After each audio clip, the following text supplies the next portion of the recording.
Hey everyone, this is Mayan Gordon, owner of Mayan Gordon Media. Oops, bloopers.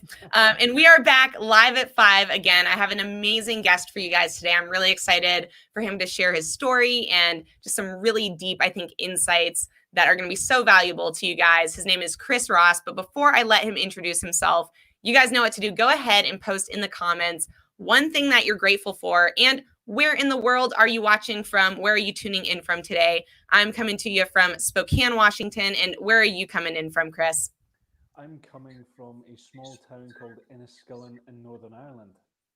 You guys can tell he's from Ireland, right? With that beautiful accent of his. All right. So, Chris, if you had to describe yourself just as a human being to people, how would you describe yourself?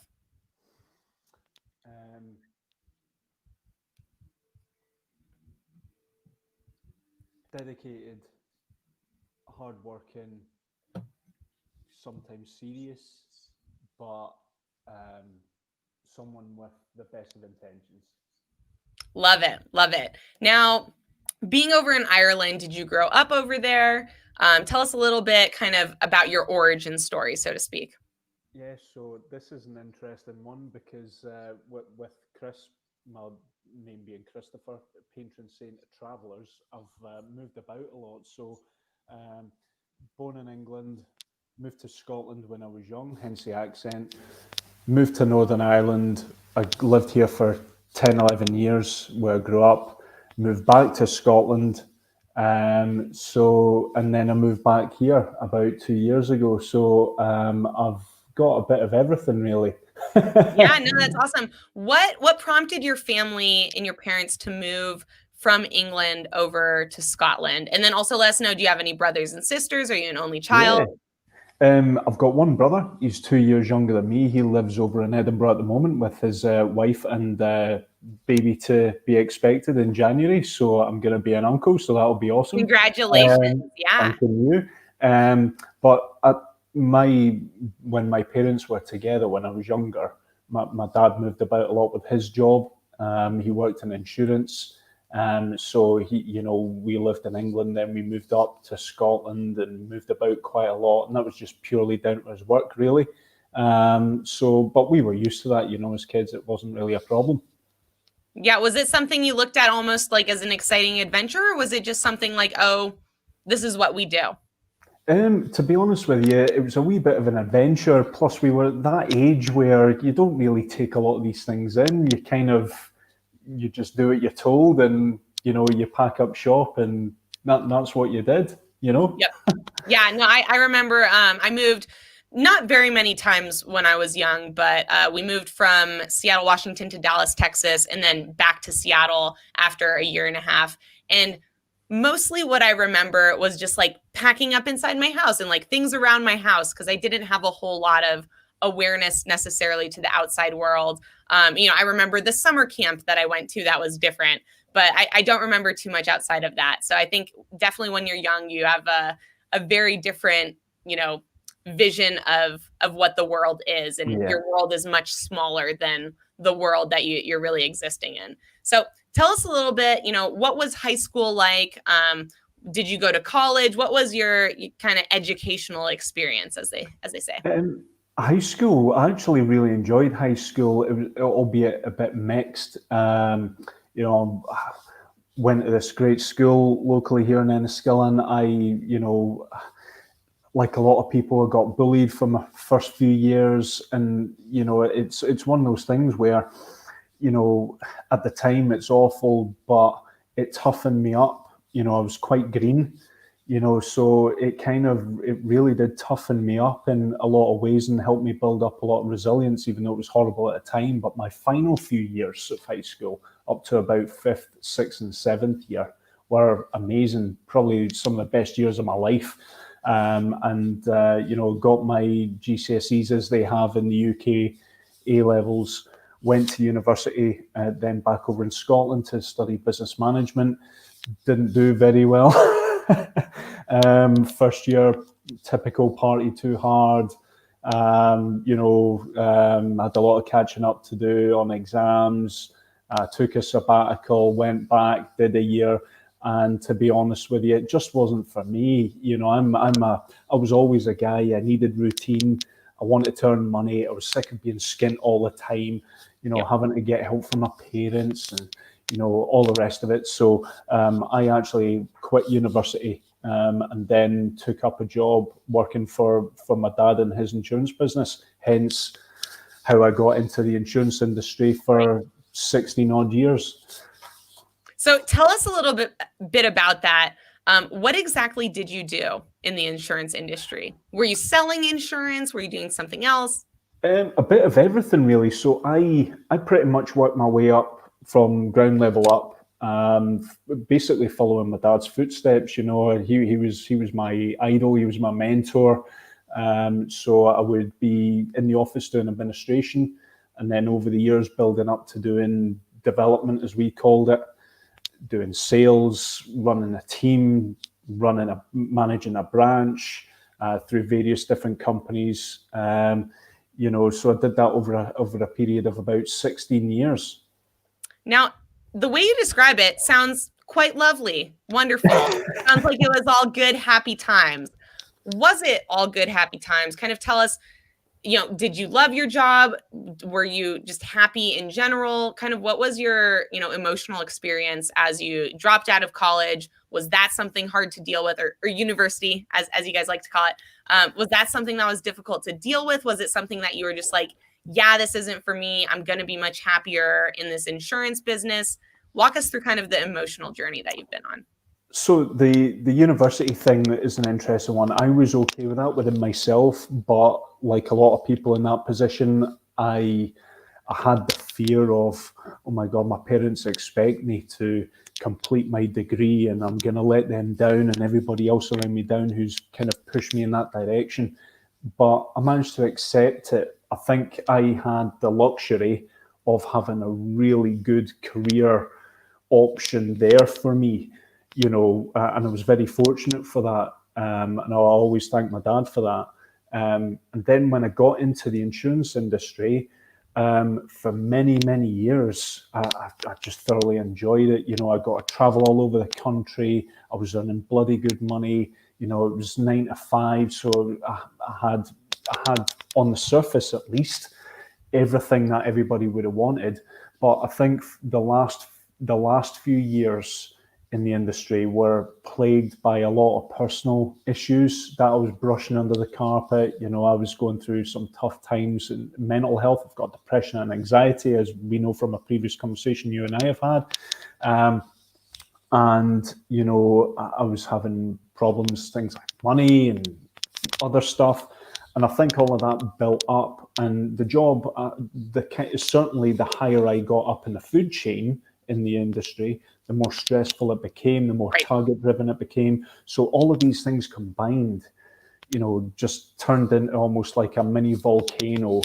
And certainly the last 2 years in the industry just kind of blew up. And I had to take, maybe a couple of stints were about 2 months off at a time, just down to depression, stress and exhaustion. So from that point of view, towards the end, it wasn't the best of experiences.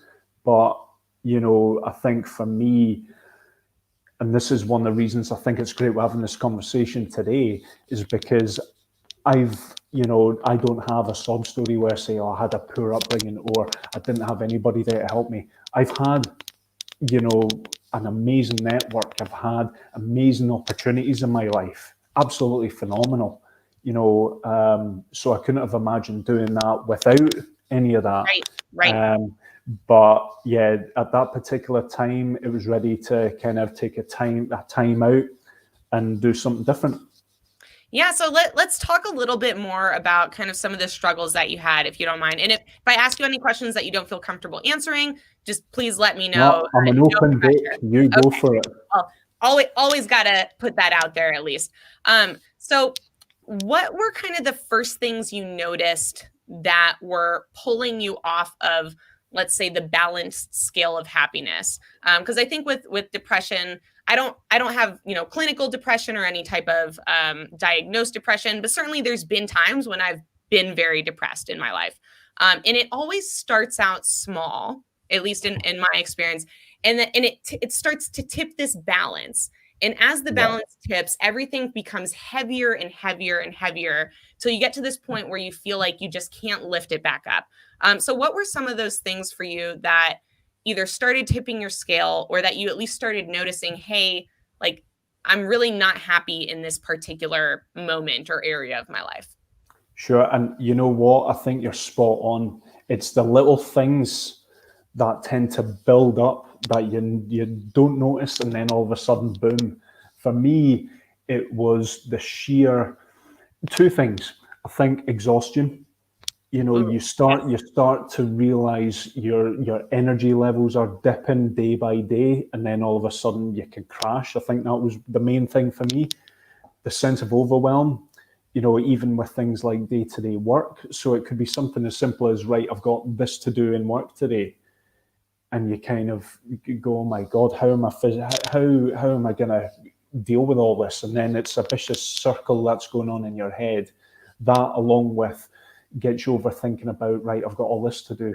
What of all this shit I've got to deal with back home, you know, in my personal life that it needs addressed, that you kind of keep brushing under the carpet. And it's all of those things. But I think the killer is the energy part.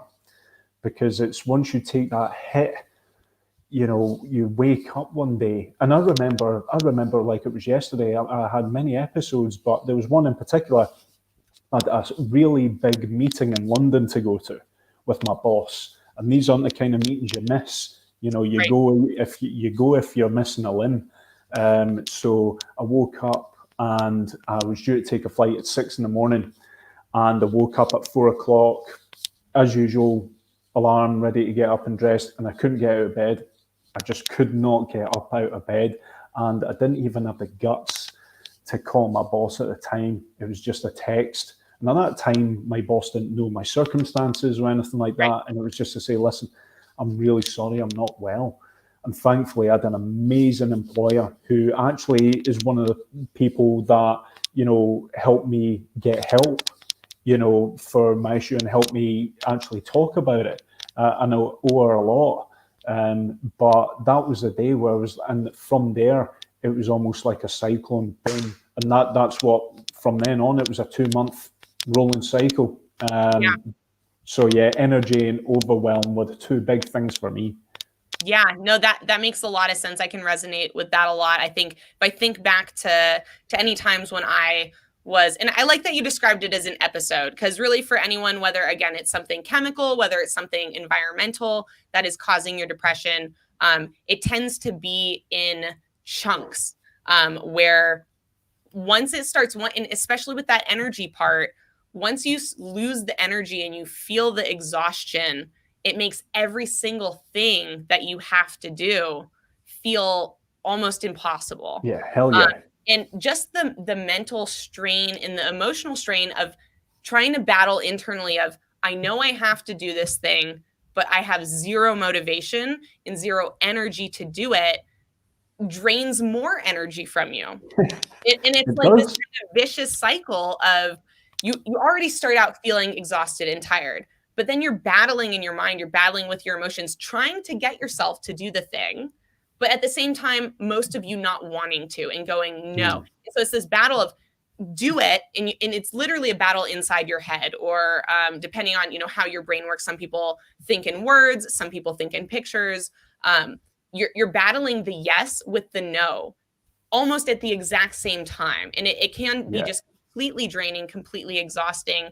And then it makes you feel really bad about yourself, I would say, too, a lot of the time. Like, I know whenever I was doing that, I was like, what's wrong with me that I can't get these simple things done? What's wrong with me that I feel this way? And that makes it even worse, doesn't it? Because you start beating yourself up and you start to think, I feel like crap. I'm letting these people down, or I'm letting myself down. And it's just a constant cycle. Yeah. And then I'd say, like what you just described, starts the cycle of negative thoughts inwards towards yourself of, man, I'm a terrible person, or man, I'm just like not worth it. Man, I don't deserve anything good. And you start telling yourself that and thinking those things, and that depletes any other energy that you possibly had left, but also starts to really turn like your complete emotional composition into this really kind of devastating thing that you're experiencing, to where you want to escape it, but you're trapped by the thoughts in your own head and the feelings that come with those thoughts. So if you don't mind sharing, how did you end up dealing with that? Was there a point where you realized, I need help with this, I don't know what to do about it? Kind of like, what was the path that you went on from kind of getting down into, you know, a really difficult place?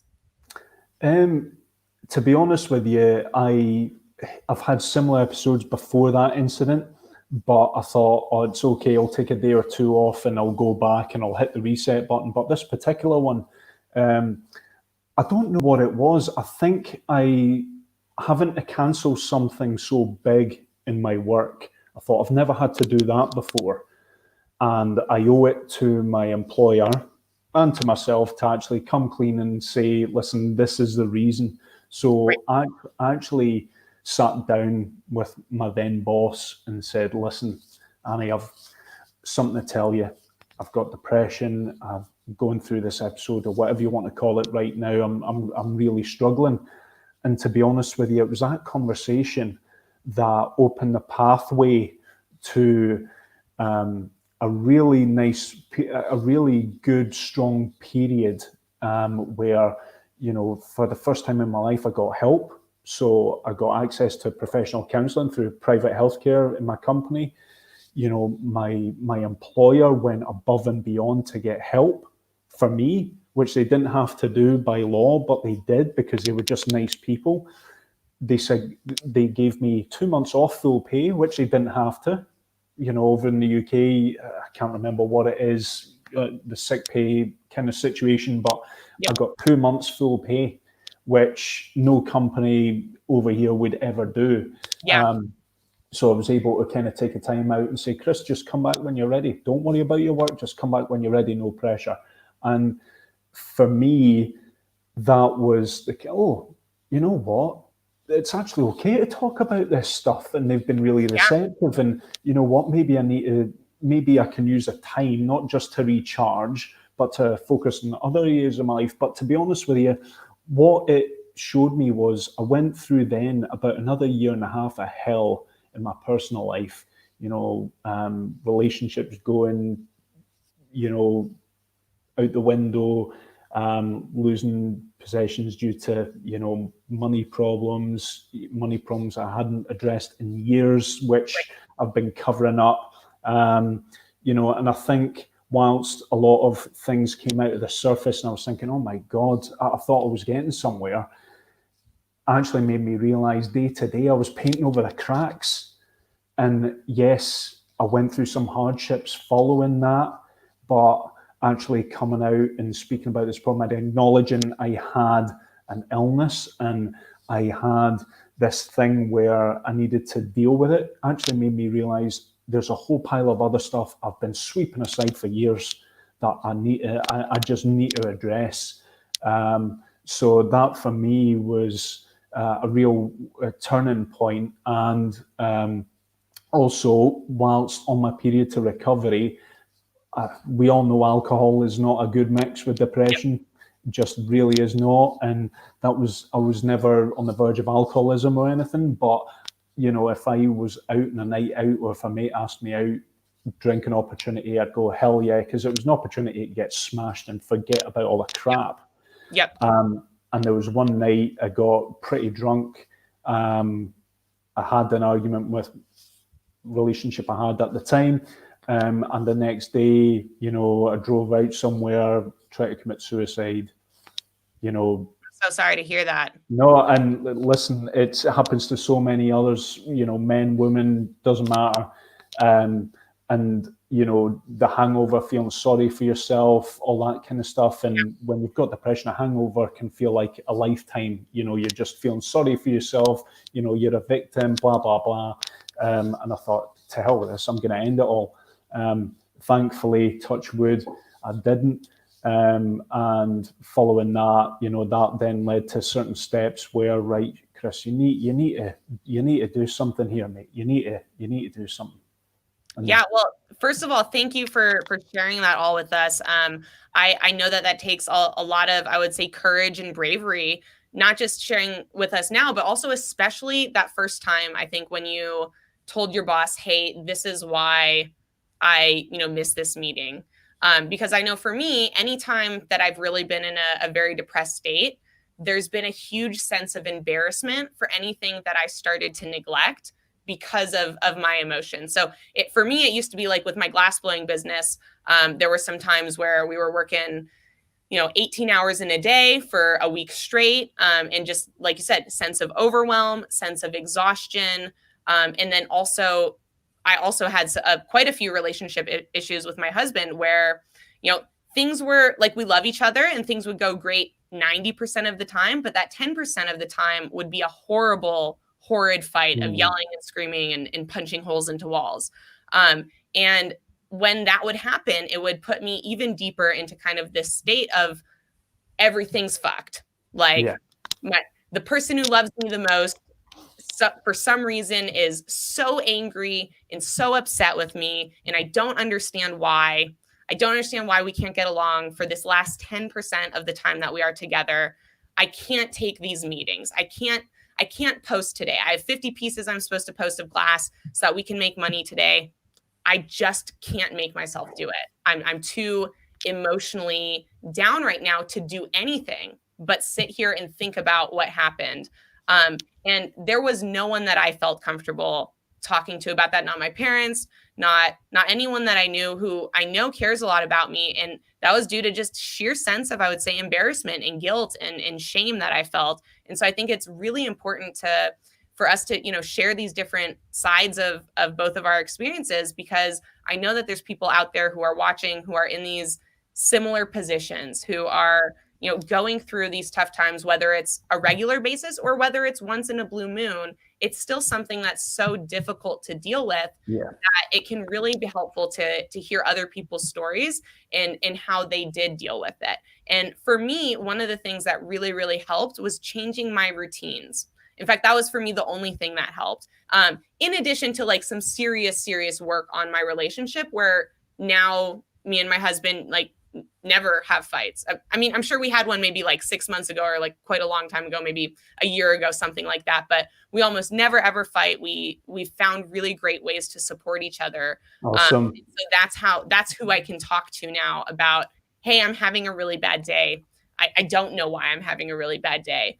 But again, for me, it was really like exercise routine, eating healthier. Eating healthier was huge. I never realized how little energy I had because of the crap that I was eating. And I started eating healthier and I was like, oh my God, I woke up with energy today? That's crazy. Because I used to wake up exhausted. Like when I woke up, from the moment I woke up, I was exhausted.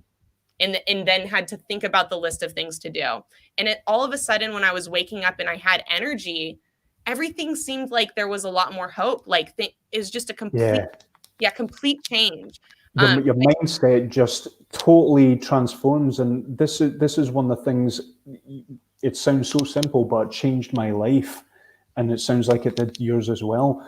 Your body is linked with your mind. Your mind's linked with everything's interlinked. If you don't take care of this, you don't take care of that. If you don't take care of that, you can't take care of this. And I was the exact same. I've always been a fit guy, but I let myself go with a drink and sitting at an office desk eating shit.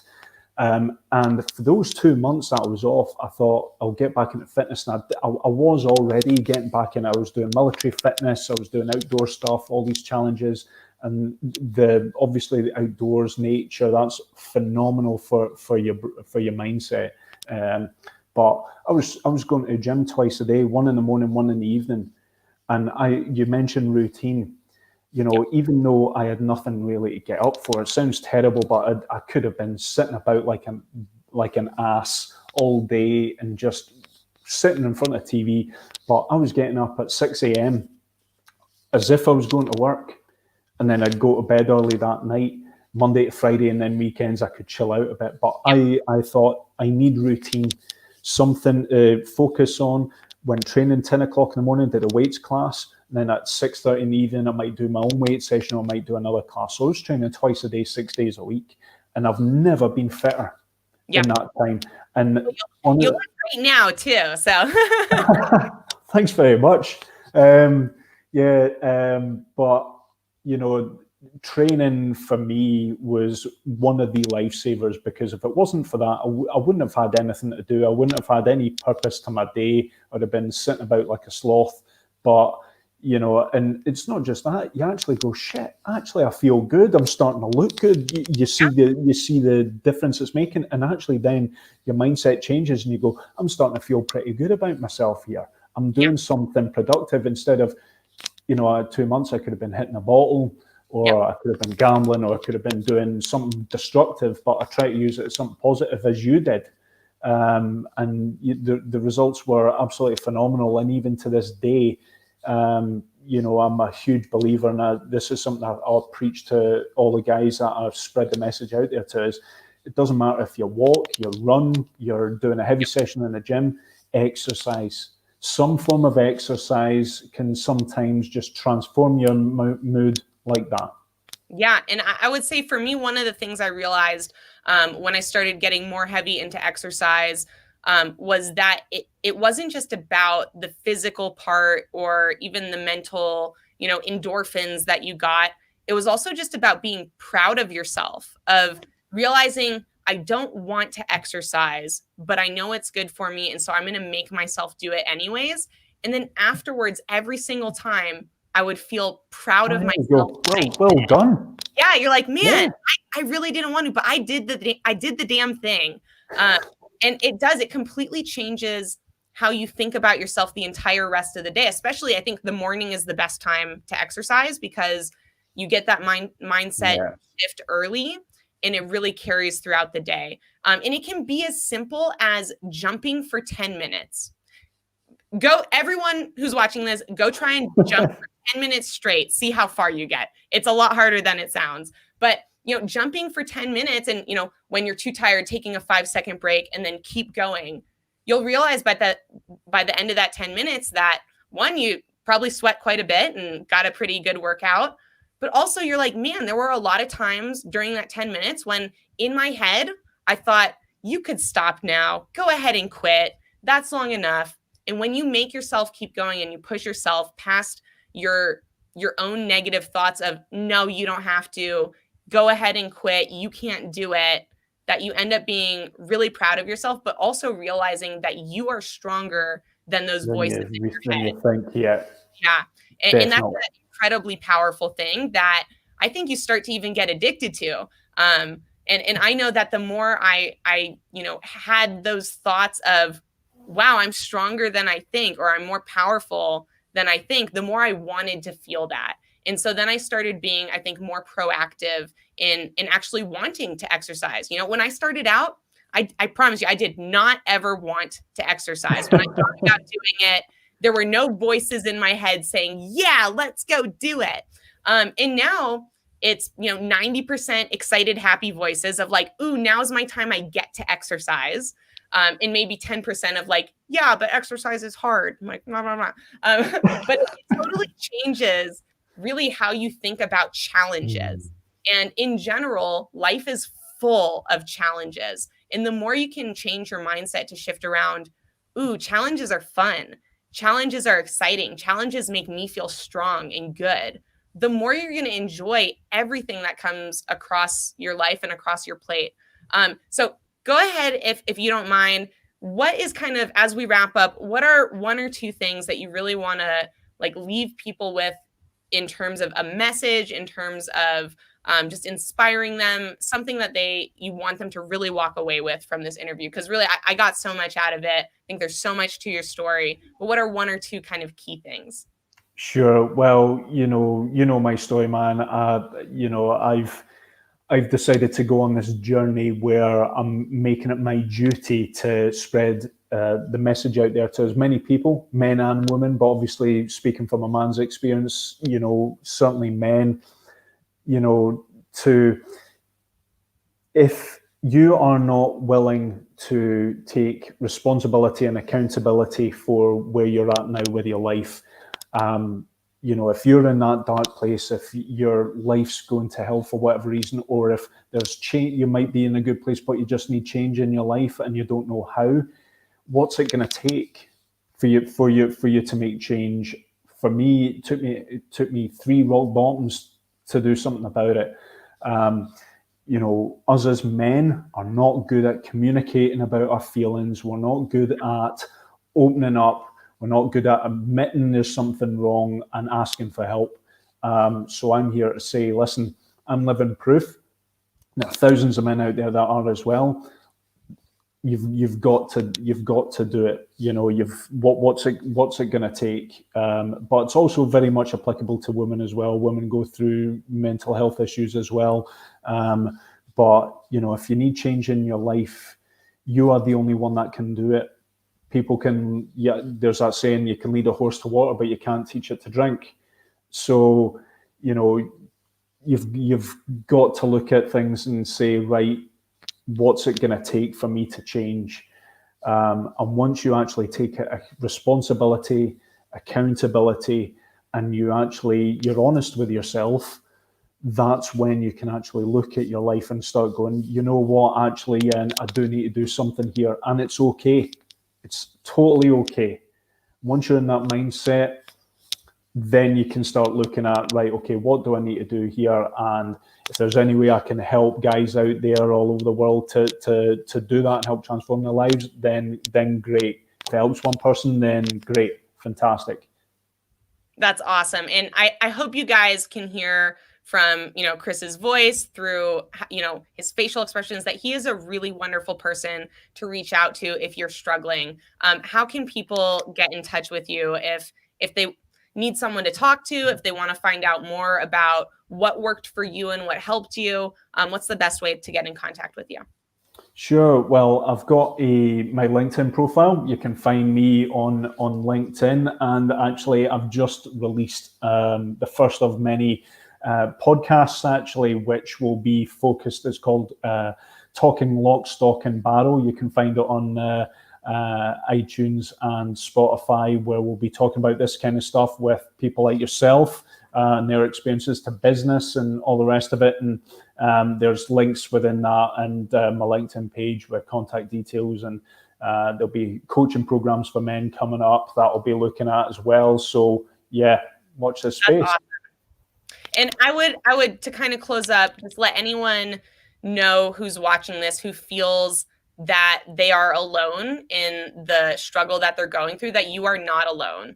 In fact, there are millions of people who are just like myself and Chris, who care incredibly deeply about you, even if we have not ever met you before, even if we don't know your name. We know your experience and we know what you're going through, and we're here to support you. And all you have to do is reach out. That first step is absolutely the hardest, but it could be the only step that you really need to take to start your journey and realize that you are worth it, that there are people that care about you, and that you have a significant purpose for being alive and being on this planet. So if this interview touched you in any way, we would both really appreciate if you grabbed the link, if you shared it to your profile, shared it to any of your social media accounts, or if you just tag someone in the comments. We can get this message out to more people, let them know that they're supported and that they're not alone.